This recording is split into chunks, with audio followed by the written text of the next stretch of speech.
I just want to say first, like, that we're really impressed by your many achievements. I mean, you're a great soccer player, successful businessman, and community serviceman, and you're building a website for moms right here in this building.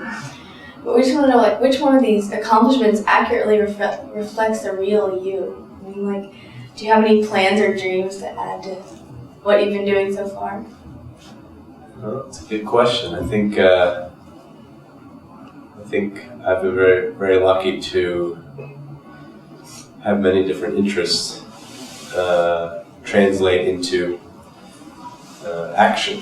I think we all have many interests, different things we enjoy doing, and sometimes it's hard for us to be able to actually act on some of those interests just because of the time in your life and things that are most critical to you at different times. And so when you talk about working on do something and getting involved in the community, that's something that I've been doing since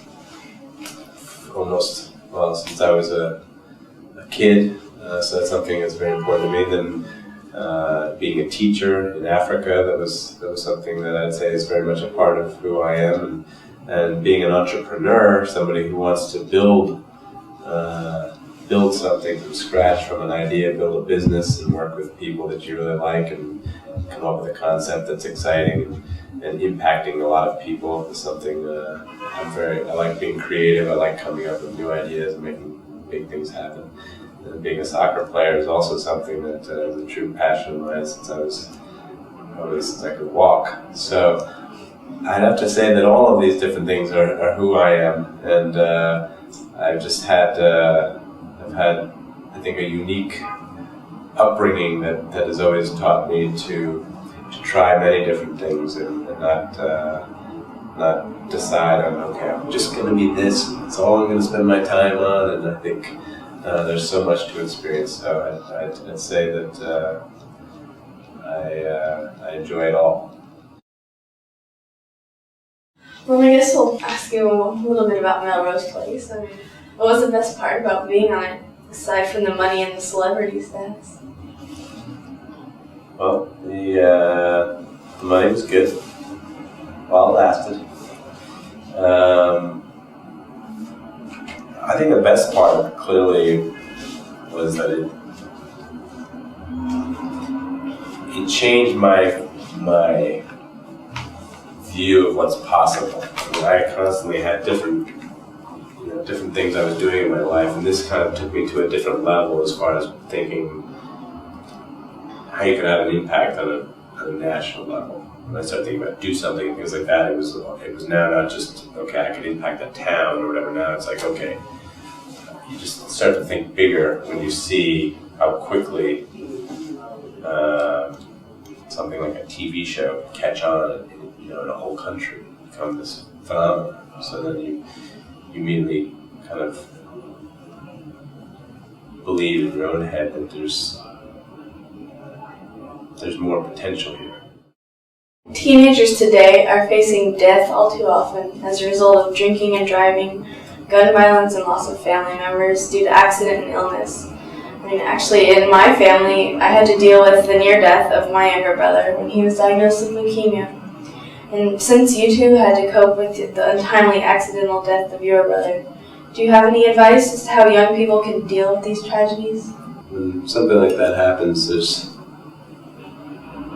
nothing you can do, but in the end you have to accept it, and you have to hope that you have the support, really good support of your friends and your family, and I think the acceptance element is very important because it just becomes a cruel lesson very early on that life is not. I think when we're young, we have a very clear vision of how life is supposed to be, and it seems all very neatly packaged. The worst thing people can do is pretend that it didn't happen, or just ignore it, because if you start suppressing feelings like that at an early age, then it only comes back to hurt you down the road. So full expression of all the anger and the pain and everything else is very important. What was the dumbest thing or the funniest thing you did in high school? The dumbest thing I ever did in high school was a kid challenged me to a fight. I was in 10th grade, and I forget what his problem was. We were in homeroom together, and I guess he decided that he didn't want me, or he didn't like the girl I was going out with or something.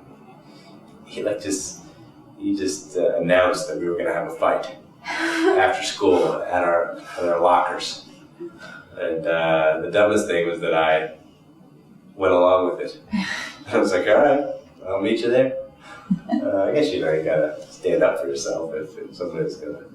But I probably should have just said, I probably should have told him, I have no need to fight. I don't know why you want to fight, but I'm not interested in fighting you. If you have a problem, go deal with it yourself. But I did show up. I did show up at the locker, and we did have a little. It wasn't even much of a fight, but it was a little scuffle. And, I came out okay. I didn't get hurt too bad, and I didn't hurt him too bad either. But it was kind of, it was silliness. We heard you say that even though you were president of the student body and a sports superstar when you were in high school, you still didn't really have good self-esteem. What helped you feel better about yourself, and how can teens today learn from your experiences? That's a tough one. It's easy to say, every young person should believe in themselves. They should, just know how great they are, and, if you don't, you're missing out. It's too bad. In the end, I think the number one thing is recognizing that it's a journey, that you have to have confidence in yourself. But you have to go out and make the relationships that is going to help build yourself. I think in the end, it really comes down to the choices you make about who you want to be with. What are the kinds of kids you want to hang out with, who are the kinds of friends, what are the relationships you're going to have, relationships with your parents, relationship with your sibling. That's what's going to help feed you feeling great about you. In my example, when I talked about this teacher, he kind of woke me up to the idea that I should even be thinking about who I was inside. Like he made me realize, gosh, I guess that is something I should be thinking about. I'm 15 years old, or maybe I should think about whether or not I'm a good person and not whether or not I'm a good soccer player and all these other things. And to get that kind of feedback is very important. So I would just say that for kids out there today, the most important thing they can do is find people that they trust and believe are good people that they would like to emulate. Good friends, good teachers. Again, going back to that kind of those three different groups, it's building a foundation of good relationships that'll make you feel good. What was the biggest lesson that you learned in high school that you think still applies to our generation? You're not that old. Back in the old days, I would say it goes back to my earlier philosophy that if you can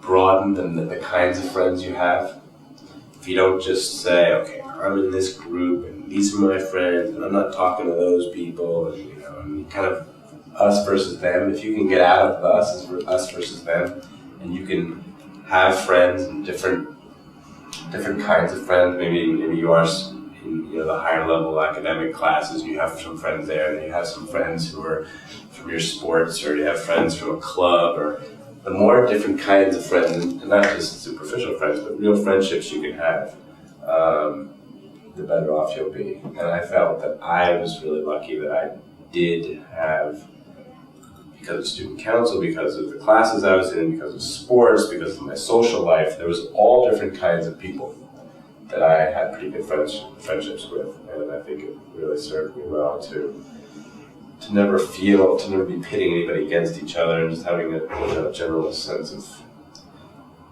I think that also goes to the self-worth element. So I would say that's the best advice I can give based on what I learned and what I think is always the case for anybody at that age is to try to have as diverse a group of friends as possible. And like you said earlier about the sports and stuff, a lot of kids today think that the sports and winning is the most important thing in the world, you know. And I understand that you kicked the winning goal at a Dartmouth soccer game and clinched the Ivy League championship. But aside from the thrill of victory, I mean, what are the most valuable lessons you can learn from sports? All of the best lessons in life from sports I've found have all come from the times that you've lost, where it didn't go your way. So I think in the end, a good balance of winning and losing is important. And if you just win all the time, you won't get anything out of it. And having some really tough losses is really important. You know, I had one loss that to this day I want to take back and change, but at the same time I realized what an important part of who I am it is. You know, that when I was a sophomore in high school, your whole dream was about winning the state championship. Because my older brother won the state championship, and he was the captain, scored the winning goal. You know, I was a sophomore, and I came off the bench to tie the game with 24 seconds left against our arch rival in the semifinals of the state championship against Kearney. And John Harkes, who later played for the national team, was playing, and I tied the game with 24 seconds left, and then we go into penalty kicks, and I have a penalty kick to win the game. If I scored the penalty kick the next day, the paper was going to say, Shue beats Kearney. And I was only a sophomore, and I wasn't even a starter, so I was coming off the bench, and I missed the penalty kick, and then we lost the game in penalty kicks. And, you know, so I went from tying the game with 24 seconds left, like the most, ecstatic moment of my sports life, probably even to this day. And then had the most awful moment of missing the penalty kick, having the ball saved, and then, then realizing later on that, that was just one of those unbelievable moments where you're not going to get it just the way you want it, and that's not the way life is. So winning isn't everything, but playing and competing and striving and going for things is, I think, A, a lot of fun, and B, really important to, as long as you're doing it in a way that's really healthy and, it's within a teamwork and you're not your own, you don't got your own game going on, the rest of the team has another game going on. Sports, I think, if it's done in the right way, it can be an incredible life opportunity. As a young person, who or what first inspired you to get involved with community service? I think definitely my father and my brother.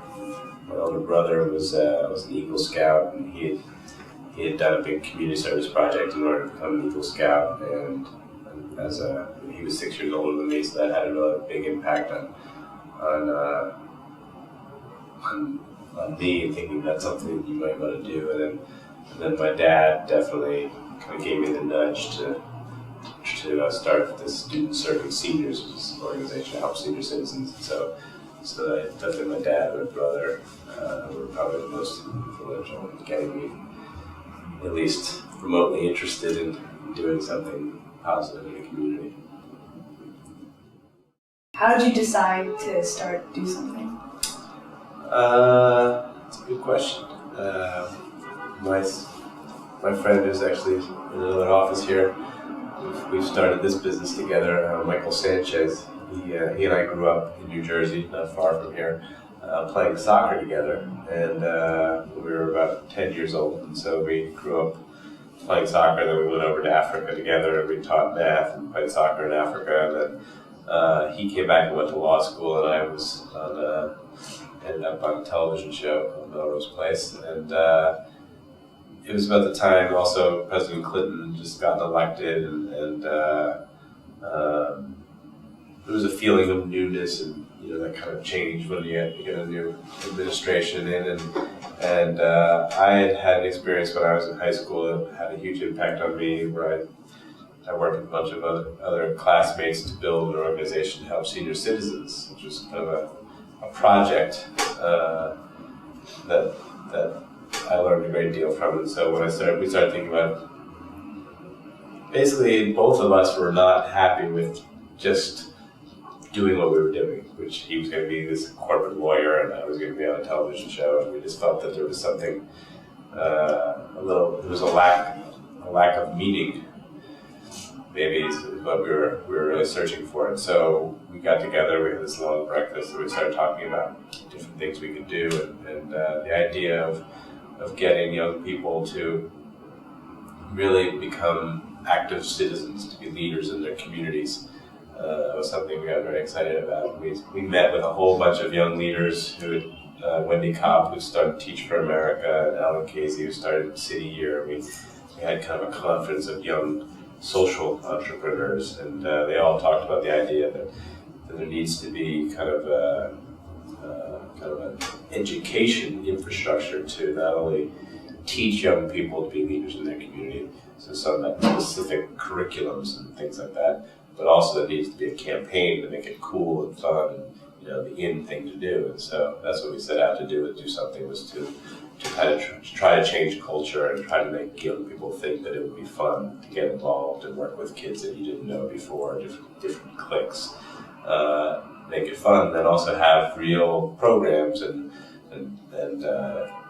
curriculums in schools that kids could follow, so that the teachers had a structure to follow, so that it wasn't, if you just let it up to everybody and said, go get involved in the community, it's hard. But if it says, okay, on Saturday we're all going to get together, we're going to plan this project, and this is what the results we want to get, then it becomes more specific and more tangible, and then you can actually do it. So the main idea was, A, we wanted to do something that we thought could have a big impact on society. B, we wanted to do something that was fun, and by working together we knew it would be fun just to come up with something out of nothing.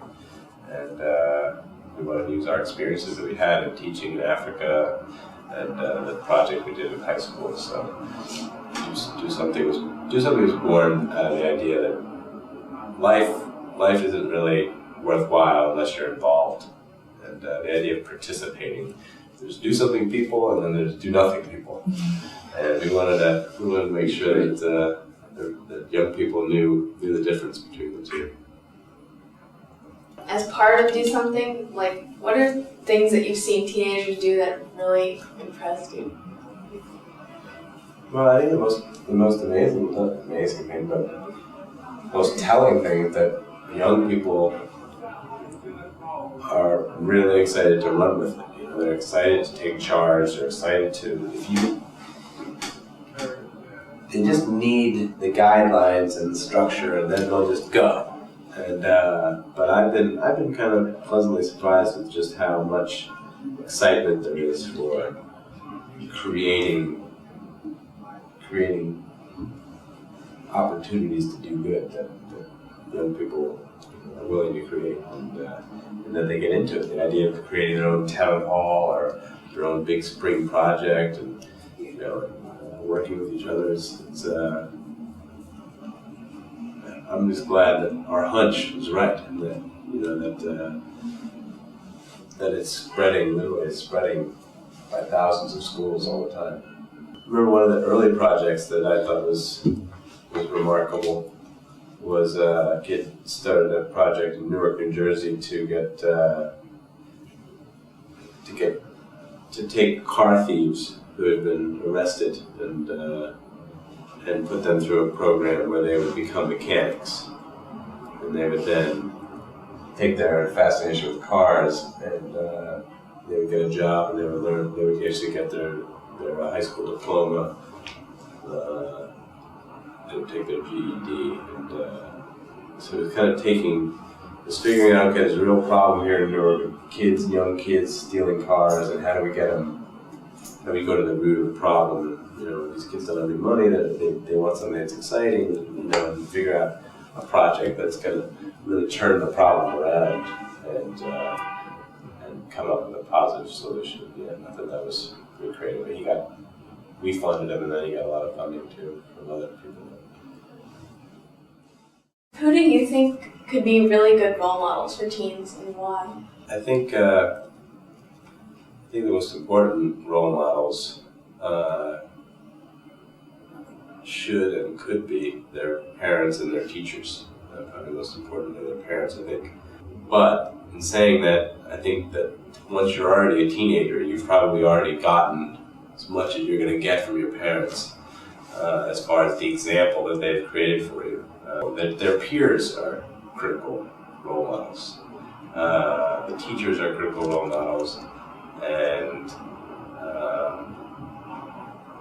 then there's even people like Martin Luther King, people like that who can be good role models to make people dream of something bigger and better. And I would have to say though that I think that the example set by the teachers, to the teachers and their peers and their parents. The most important. If you got great role models for your peers, from your teachers, and your parents, it's pretty much a guarantee you're gonna come out as a solid person. That doesn't always happen. That you get all three of those. So that would be the trifecta. But I would say that those are clearly the most important. So when you say like sports people or entertainment people, or those are secondary when it comes down to people who you should be following and really looking up to.